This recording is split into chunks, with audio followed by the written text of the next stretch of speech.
It was January of 2021 when I first started feeling the symptoms of what I now know is POTS. I remember it like it was yesterday. It was the inauguration in 2021 and I felt like I had the symptoms of like the flu. Like not the congestion or anything like that, but just exhaustion, just feeling dizzy, different things like that. So after a couple EKGs, 24-hour heart monitor, a heart ultrasound, and many doctors later, I was diagnosed with POTS. So what is POTS? I had never heard of POTS when I was first diagnosed with it. POTS stands for postural orthostatic tachycardia syndrome, a blood circulation disorder that causes an abnormal increase in heart rate when standing or sitting up.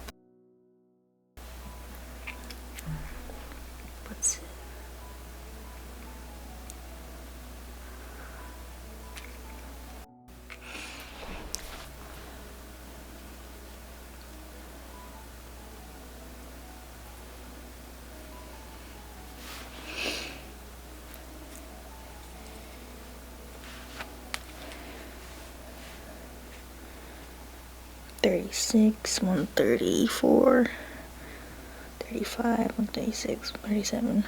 So it's at 144 right now. Can you even see it? 145. It's starting to go down.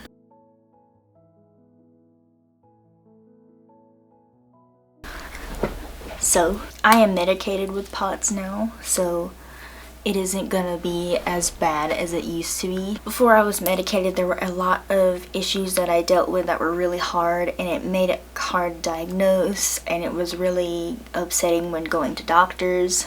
My symptoms, of course, when you have POTS, the main symptoms that are easy to recognize for diagnosis is increased heart rate.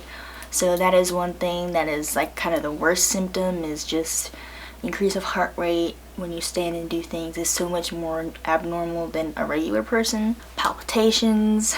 So I get this a lot if I do a sudden burst of physical activity, like if I ran up the stairs or something like that, my heart rate would increase a lot, and then sometimes I would get these palpitations. So it kind of feels like your heart feels like it's fluttering in your throat or something like that. Chest pain. So this one isn't as often, but every now and then if I do something more strenuous, I'll get some chest pain. When you stand up, all of a sudden you just feel like the world's spinning, or even just getting out of bed or small movements will make you feel very dizzy. Shortness of breath. This is something that I have to cut out a lot in my videos, because if I'm sitting somewhere, or if I just did something, if I moved the camera, if I did something like that, it's gonna cause me to be out of breath. Getting very hot or sweaty. I'm a pretty cold-natured person, but once you start feeling that sudden spike of heart rate, it feels like you have a fever or something. It just makes my face hot and I start to sweat, which isn't fun. This one is one that is very annoying, is long headaches. I have different types,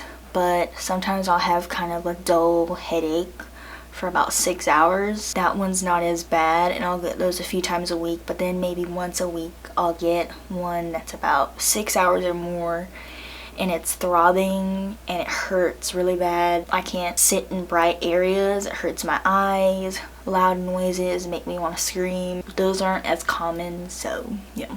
Nausea and other stomach issues. Nausea, stomach pain, other stomach problems. It's just kind of like a weird mixture. Swelling in my hands and feet. So this is something that's just like, if I don't take my salt or something like that, I have plenty of rings. So I'll notice, like, I don't swell to the point where it's like super obvious, but I'll just notice my rings and stuff will get very uncomfortable to the point where I might need to take them off. And same with my feet. And then of course exhaustion. This one is a big thing because once you start working under that extreme heart rate and the extreme symptoms, it's gonna drain you so quickly.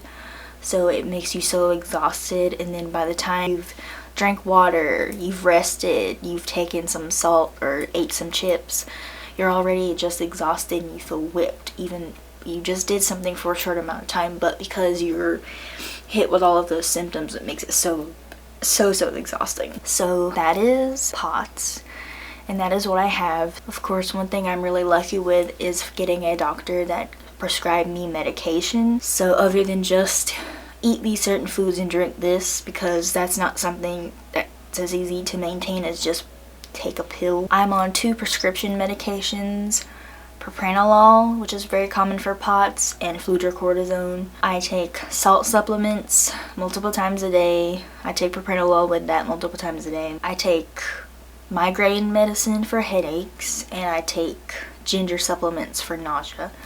So that's what I do, and the salt is a lifesaver. And here are some things that I've learned from even only being a few months into this business that have helped me a lot, and I think would help other people with illnesses similar. One thing is learning about your patterns and what your body does. When we first started making bigger batches of soap and we're spending longer times in the kitchen, it really took a big toll on me and learning about how much time I needed to be able to prepare for that. And you gotta make sure you take time, but you have to learn your patterns. I know how much sleep I need each night to be able to not just feel rested, but to make sure everything else is working well. I know I need at least 2 hours before I start doing a lot of walking, a lot of standing, a lot of going up and downstairs. I need at least 2 hours before that I need to take salt, propranolol, that is. So if you have POTS and you don't take salt or whatever, eat a lot of salt meal. And that's another thing, I need to take salt. I need to eat something light, something not super heavy, because if I don't eat, I'm gonna feel nauseous. And I need to drink something. So it can either be, I like to drink water most of the time, but also something that's kind of like a fruit smoothie, something like that. That's the things I need.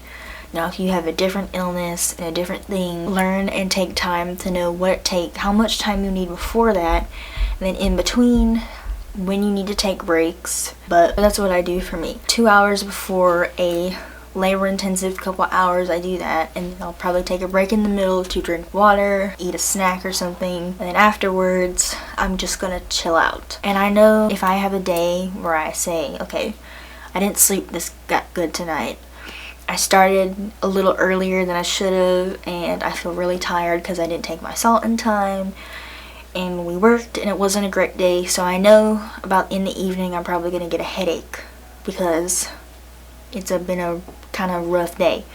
So I'm gonna probably take a ibuprofen or something like that before the headache starts, because once a headache starts with what I have, it's not gonna stop, it's not gonna get better. So that's how you kind of know and plan. But for a minute there, it's probably just gonna be rough. You're probably just gonna have to, all day today sucked because I didn't know what to do, but for next time you're gonna know, at this time of day I'm gonna need to do this, and this many hours I'm gonna need to do this, and yada yada yada. And then not planning your schedule so tight.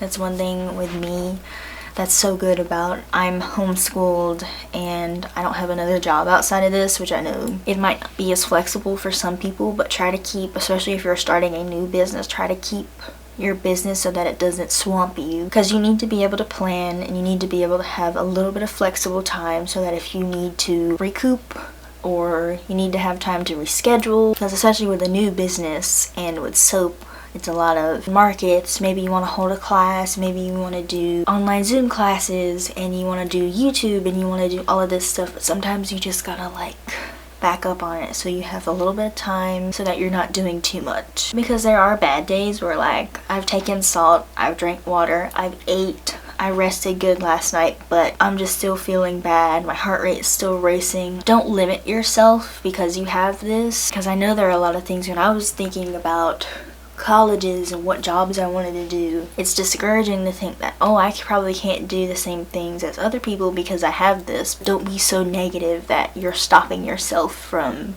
having confidence and scaling. And I'm young, I don't have all of the tips in the world, but I just know what I've been through. I've had other things go on, like in maybe about 5 or 6 years ago, I started having terrible stomach pains and I had hives break out on me about this big. And we went through multiple testings with that. I got on shots and we tried taking out celiac and all these things, and I'm diagnosed with chronic hives, but it's another thing. We're just going through things and learning how to manage. I had to learn how to manage that. So I had to learn how to take, I was on 3 medications and I weaned off of them, but I knew this medication helps my fingers not swell up like balloons. This medication keeps the hives down, and if I stop taking this for 48 hours, I will start itching and get hives.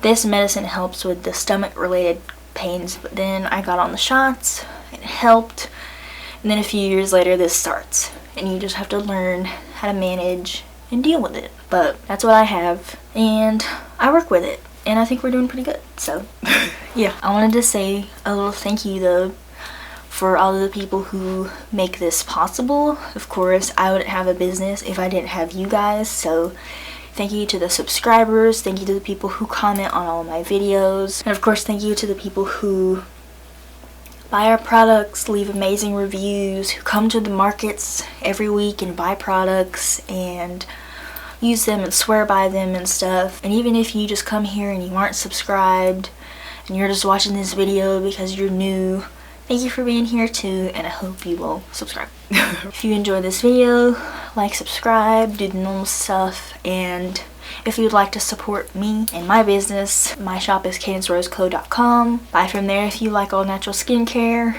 and yeah, thank you for watching.